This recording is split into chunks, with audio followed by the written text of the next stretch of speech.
This presentation is on our national flag, on the examples that are housed here in the museum on the Boyne. Some that I've brought today, and some of the stories behind them. I was looking back and found that the last time I did this for your group was in 2016, so it's been 9 years since I did one other in the interim. But I've named this presentation Canada's Flag Change Through Growth. Kind of a boring title, but anyway, it will cover many of the changes that happened with the design over the years before the adoption of the current maple leaf flag right here. So that's the last reference you'll hear to that, of that till the very end. You will have passed it also on the way through the museum. South of the border, and we have some guests with us today, Paul and Marion, Shaw McKinney, Peter and Mary, and welcome. And they're going to try to hold in for this. I'm not going to make it too long. But all they've done to their flag in the last 250 years is add stars. They just keep adding stars. It seems to be all. Our story is far more interesting. The flags you'll see are in varying states of color quality and repair, but decorated with the artistry that tells our story. Even the Union Jack of Great Britain, unchanged for 200 years, is only part of our flag story. Before I go any further, study of flag design and manufacture has a name. Anybody care to venture a guess? Ensinology. You got an ology in there. Ensinology? Close. Yeah. Yes, Madeline? Flaganology. That's a good one. Anyway, the real word is vexillology. Vexillology, which makes me, for this afternoon, an amateur vexillologist. I'm going to start by taking us back in time before any colonial powers were at play in North America.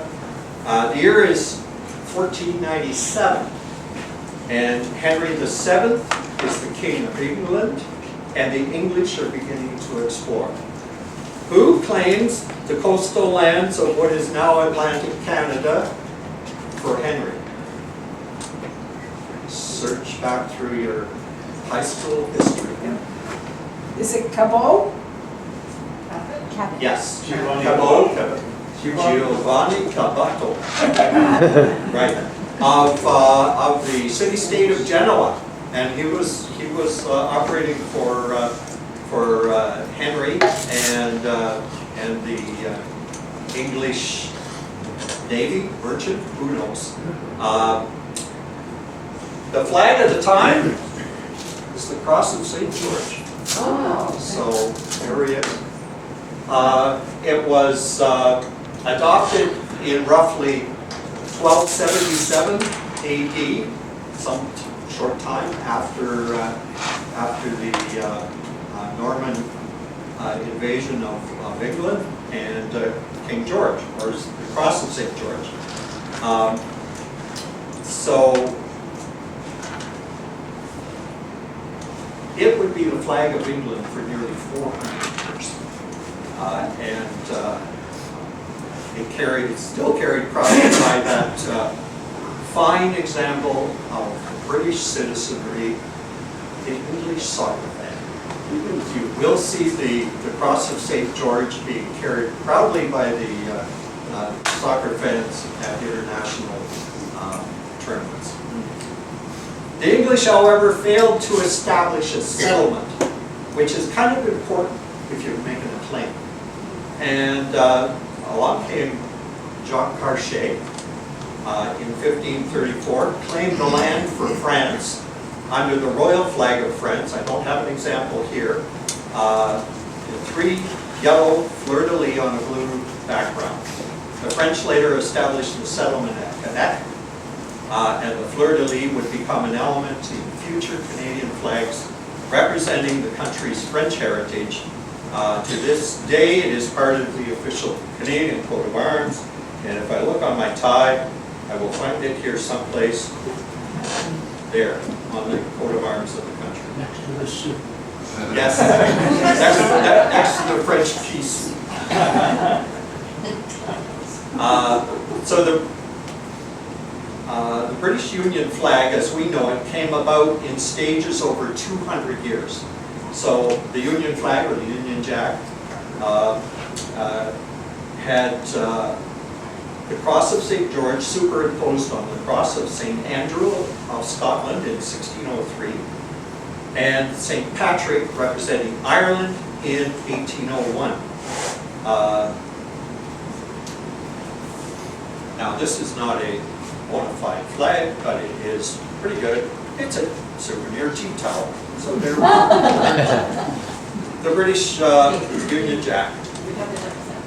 That's, thank you. I knew that there would be somebody that would catch that. Anyway, we'll put this over here.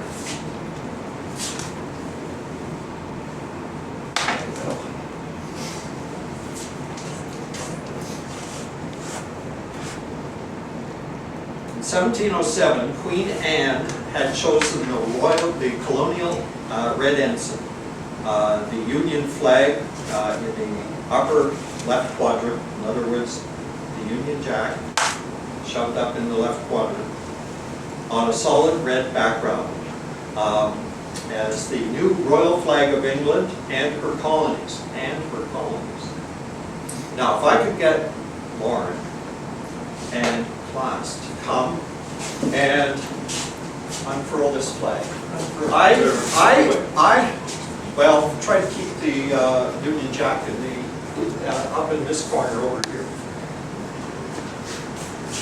I received this a few months ago from one of our members, June Chambers, and it, flag etiquette says you can't touch the floor. So, anyway, this is the plain red ensign of England and the colonies, and it's in remarkably good shape. I don't know how old it is from June Chambers right now. Yeah, there we go. Oh, excellent waving. Now you don't have to hold it right back up the way it was, but if we could just kind of package it up and get it out of the way. There. What's it made of? All I'm gonna do is pick. What's it made of? Good question. I believe it's linen. It's linen.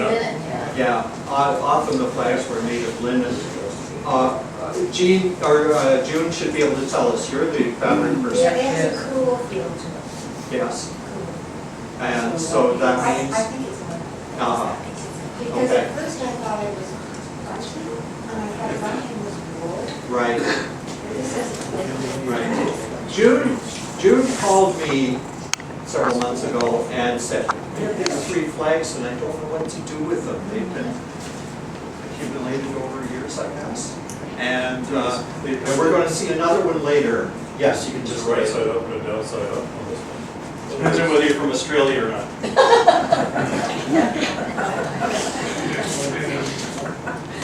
Okay, thank you, gentlemen. Okay, we'll continue on.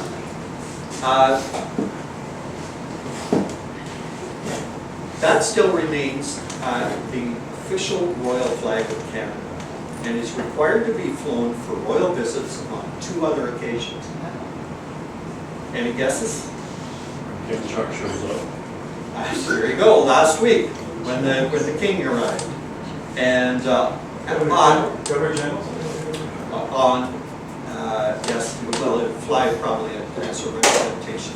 But no, No, it says here, at federal government facilities able to do so from sunrise to sunset on Commonwealth Day, and this was new to me, the second Monday in March. And on Victoria Day, just 2 weeks past, in May.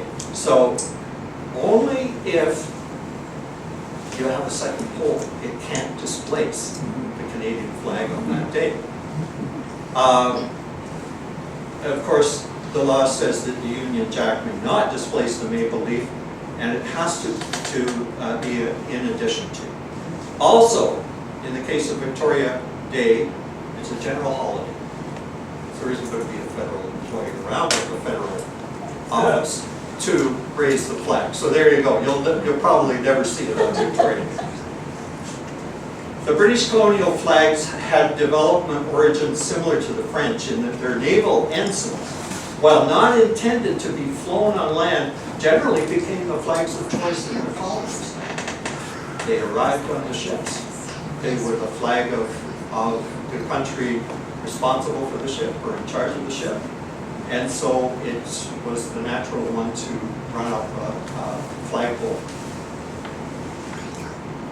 In May of 1868, a royal warrant granted arms to the 4 original provinces of Canada. Nova Scotia, New Brunswick, Quebec, and Ontario. And so the Ontario and Quebec now occupy the top above Nova Scotia and New Brunswick on a 2-level sheet. Now I don't have a flag as such of the original, but there's the picture of what the original flag or the shield on it looked like. So you'd have Ontario, and it didn't look like that. You'll see what it was really depicted as on the next one. Quebec, Nova Scotia with the fish and the Scotch thistle, and New Brunswick with the little ship on it that signifies the discovery by Cartier. So, there we go. So now we're established as a country. And it was not proclaimed officially until 1892. The flag story is one of all kinds of changes happening and nothing being endorsed officially till years afterwards. And so here we have a country born in 1867 that really has just that red ensign as its official flag, and not until 1892 does this first version of the Canadian ensign come into full force. And that was after 3 more provinces had joined. So anyway,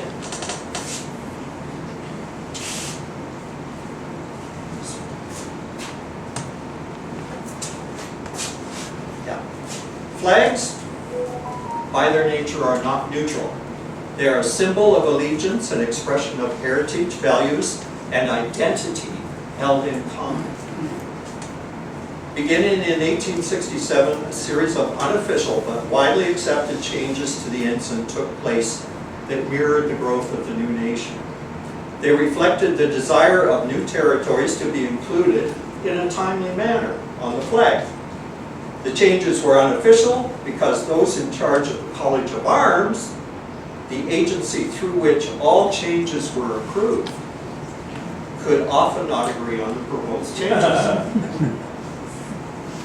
The College of Arms has granted new coats of arms and created and maintained official registers of arms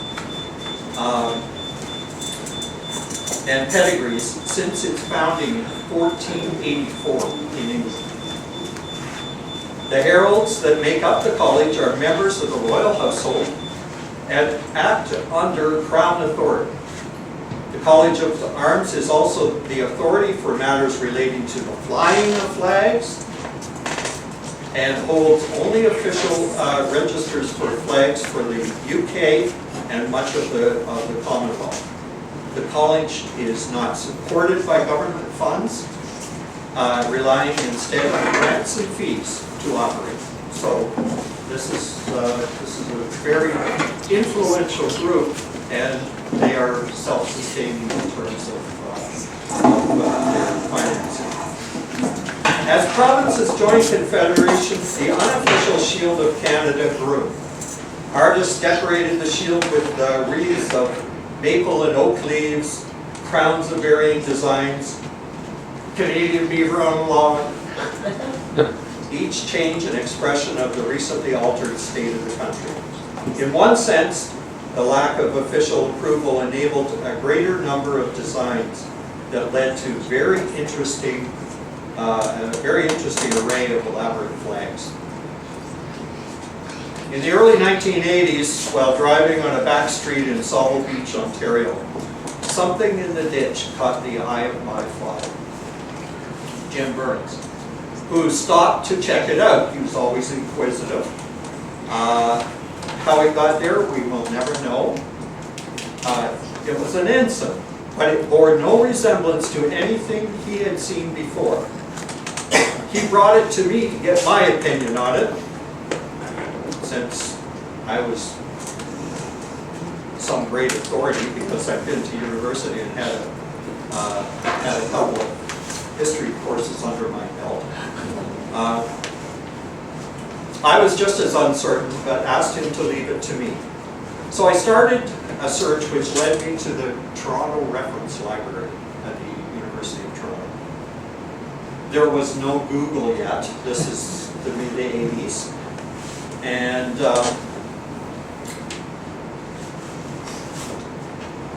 there I found a book that told the story of our flag's development. I slowly came to the realization that my dad had found a red ensign flag of Canada that represented the country for only one single year of our history. Wow. This is the flag.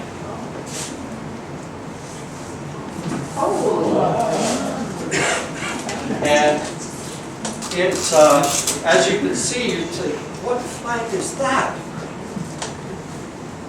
So, here's your Ontario, here's Quebec, New Brunswick, Nova Scotia, and one addition. This is the shield of Manitoba, joined in 1870, the year before BC. BC is not on the flag. So, 1 year only. What animal is that? It's a cattle beast, it's a steer. And they, I'll get to it later, but there was a change, and that's why I didn't recognize it. What province has got a cow on it? Yeah, so, anyway, I'll put this one over here. So he found this in a ditch In a ditch, folded up, nicely folded. All we can figure is that someone may have had it in their possession, and they had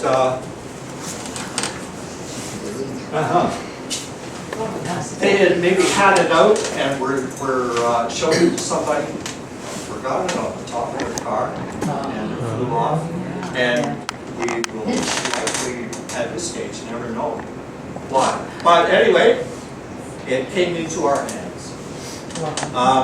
Good shape. It is in remarkably good shape. That's what it takes flying. Yeah. What year was that? It was around 1982 or 3. The flag was from. Oh, the flag, 1870. Yeah. That's a lot of money. There's So it five took them rows. that long to So, have. if you can see, there are other things here that are unusual. The leaves on the Ontario shield and the leaves around the wreath are the Manitoba style, the Manitoba maple leaf, which is what? Scrub tree in this country, right? Yeah. It's not the Canadian, sugar maple leaf. And the other side is a sprig of bur oak with acorns on it, all tied together with a ribbon at the bottom. And yet you can see the British origin. There's the Cross of St. George as part of those no fleur-de-lis. 2 stooks of grain are in the places of the fleur-de-lis.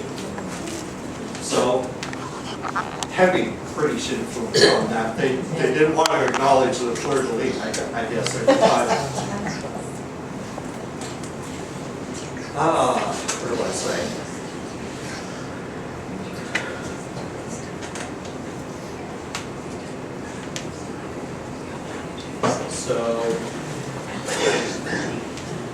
So while this unofficial shield was used from 1870 to 73, it really was up to date for just 1870. My father later visited the National Archives in Ottawa, again asking their opinion on the flag and to obtain some confirmation that it is what we had thought. In his words, they were mildly excited. Never before having seen a flag like it, but could offer nothing more than to say it indeed looked like it could be one of our earliest Canadian flags. So it was not until after Prince Edward Island came along in 1873 that the next significant change to the shield took place. With the addition of a 3rd row on the shield. And this is the flag. This one was here at the museum already. I'll go to this side. This was on the in the museum already, and it has, of course, Ontario, Quebec. Yes, sure. Gently. It's in rough shape, and we have now a bison in Manitoba. The ship has changed.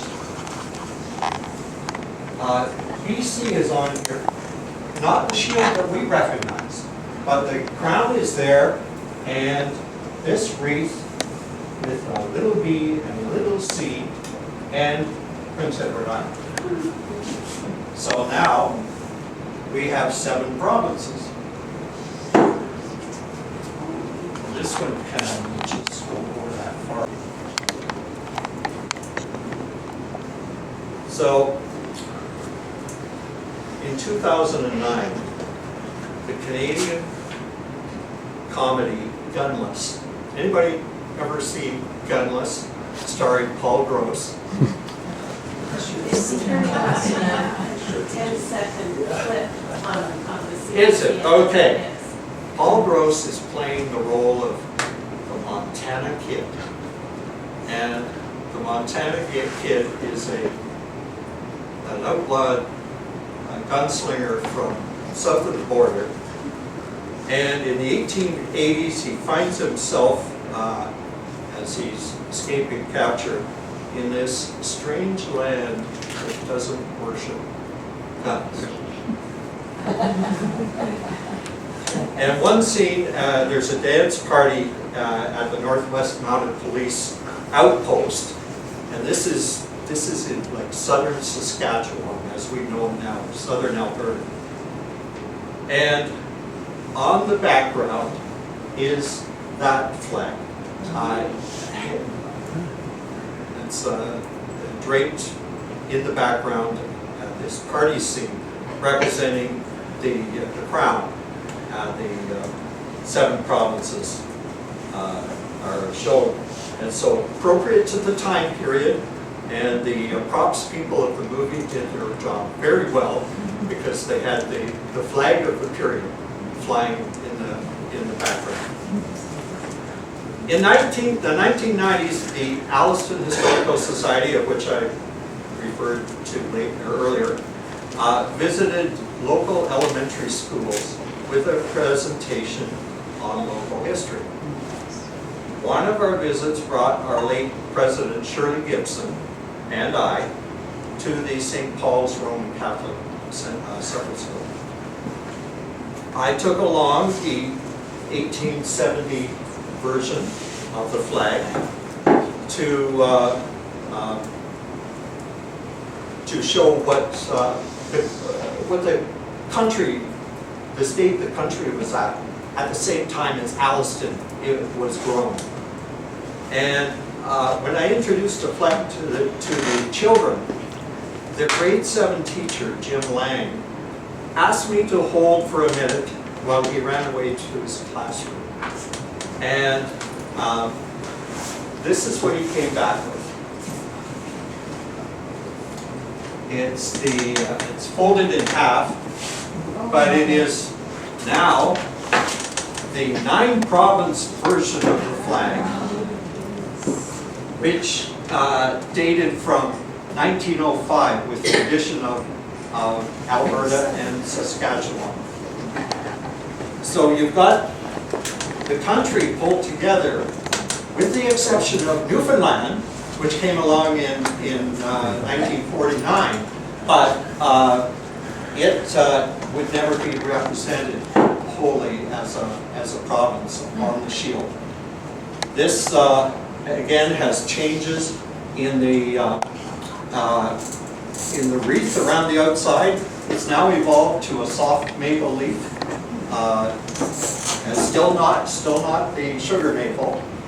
And it's around all sides. There's our beaver on a log at the bottom, holding it all together. And the 3 rows of 3 provinces. And the crown had changed its design as well, representing an Edwardian crown. I believe that's what it was.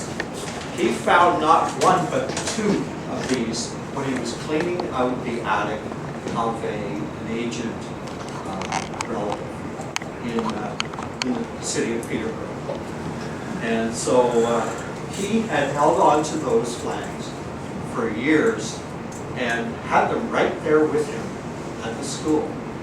And when we made the presentation, he brought that out, and at the end presented it to us to take one for the budding collection, which these flags now have become a major part of.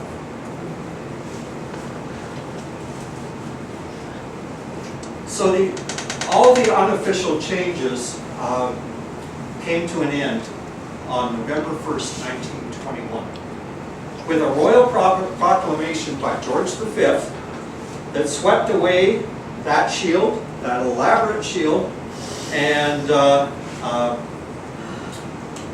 brought us to the newly approved Canadian shield, which I think is found on this one.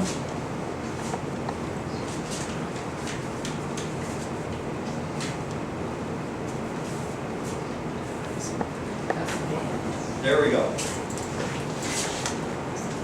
And instead of representing provincial areas, it represents the heritage of the various groups that became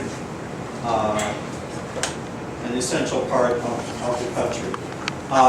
The 3 flags, or the 3 leaves at the bottom, are in green, and this was the official flag from 1921 to 1957. And thank you.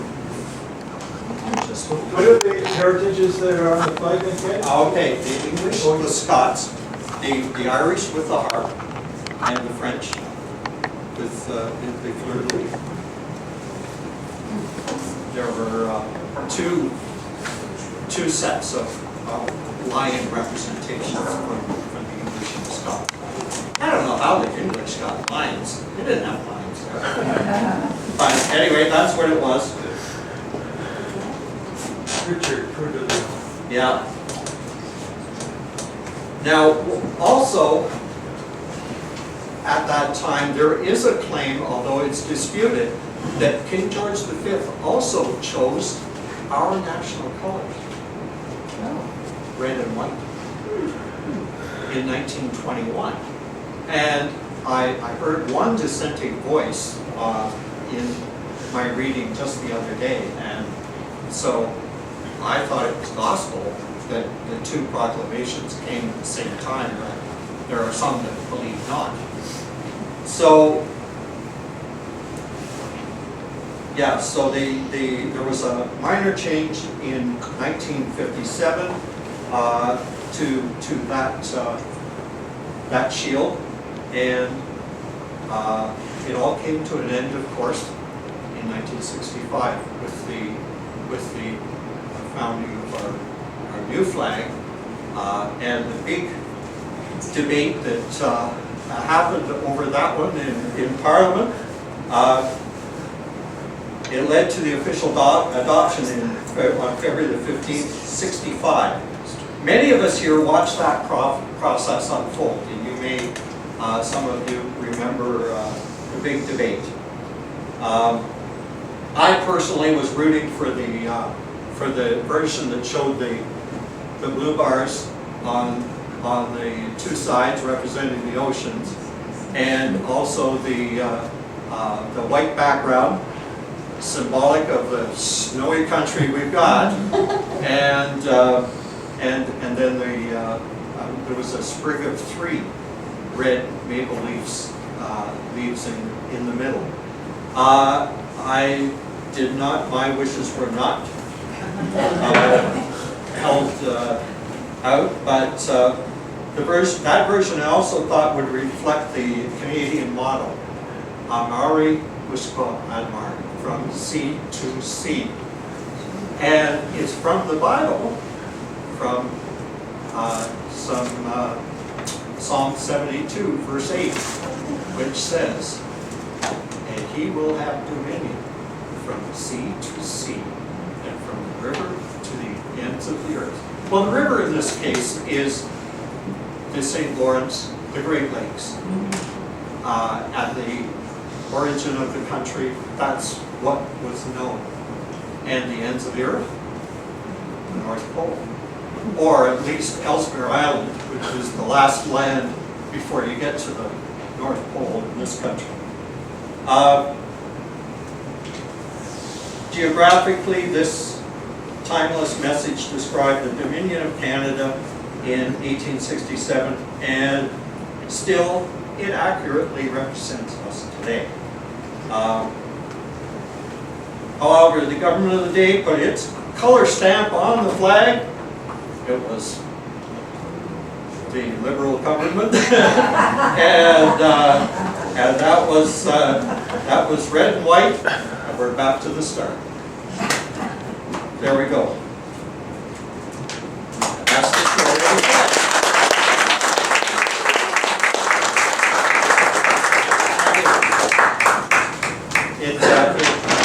The whole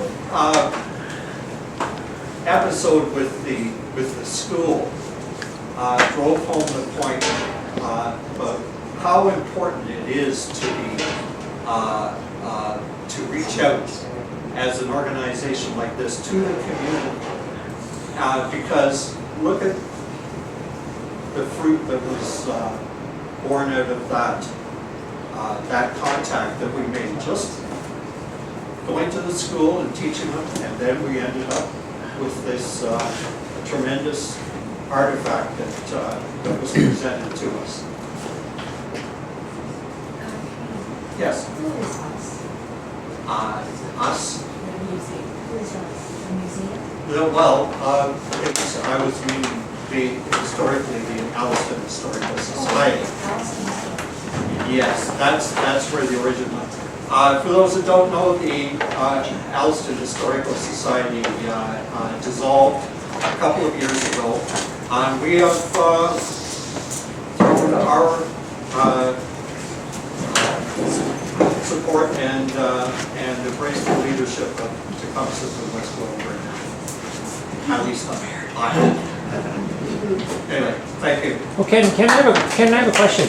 That flag, the Union Jack portion, the blue is very faint. Is that because it faded? Yeah. It's just Yeah, because it's like I faded. said, there are variations in coloration and fading and everything. I don't know if that's what it looked like when it was produced. Okay. But it certainly is quite an elaborate structure on the shield. And almost all of those symbols there, with the exception of the maple leaf design, which has gone to the classic sugar maple, are as we would see them today. The bison is there, the Jacques Cartier ship we recognize, and the BC setting sun, and the sun never sets on the British Empire, all that stuff. Anyway, folks, I know you have to go. Thanks for sitting in. It's great that you came up. We really enjoyed this.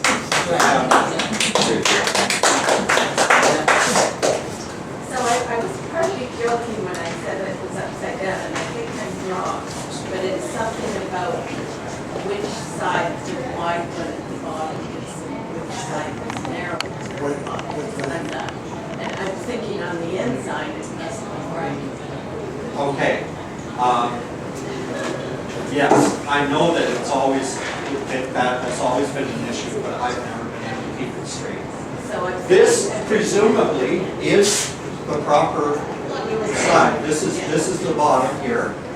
This is the bottom of the Union Jack because it's in that elevation. So it's the bottom, sort of the southeast block, square. It's not square. Corner Yeah. is the wide one on that. Yes. Although I could have sworn that I saw recently that it's the other way around, but Yeah. So of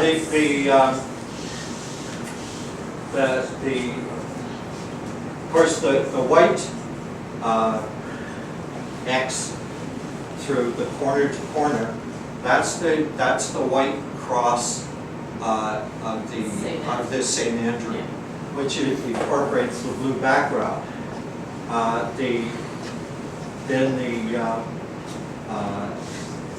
It's the cross of St. George here that is superimposed on both the cross of St. Andrew, and the red is the cross of St. Patrick from Ireland.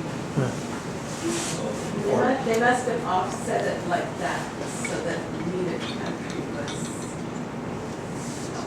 I don't know the rationale behind it at all. What was that again? What was? Well, they. What is the issue? That there are different widths of bars depending on how. That was so that you could differentiate between the two crosses. Okay. All right. That's what my grandmother told me. Okay. If she must have been an authority then. Well, she actually was part of the group that worked with John Matheson.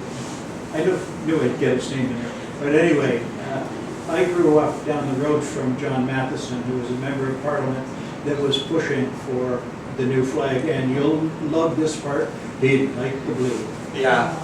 Sure. Well, I thought it was just as visually. It appeared to me it was in the so army at the representative time. of the geography. I was in the army when it became alive, and we had a hard time standing at attention. Oh yeah. It was a Well, lot okay. of pushback from that flag. Right. But now I wouldn't want any other. No. You become accustomed over the years to it. Yes.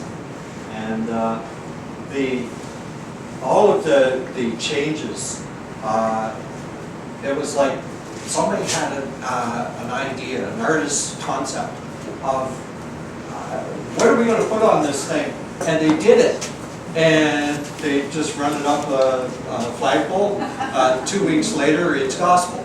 Yeah. Yeah, and but they were working too fast for the College of Arms in England to approve. The final ensign, it's an odd placement of the shield. They Yes. think they would put it more in that bottom corner, but it's sort of not the middle, not, This one? yeah, it's like a picture. Oh, yeah, well, as you see, it's hand sewn. Oh. And it's, Maybe everyone's, yeah, but they Right. felt like it. and you see the green leaves? Well, that's the one. I Yeah. failed to add this, the final version of the Canadian show, which is still, that's the way it appears. That's the way it appears on my tie, on the last versions of the red, Canadian red ensign. Why did they have three red, why did they have three maple leaves? I didn't know. Well, there was another one that had three. Yeah, the Ontario has three. And they just turned the color to red on this last version.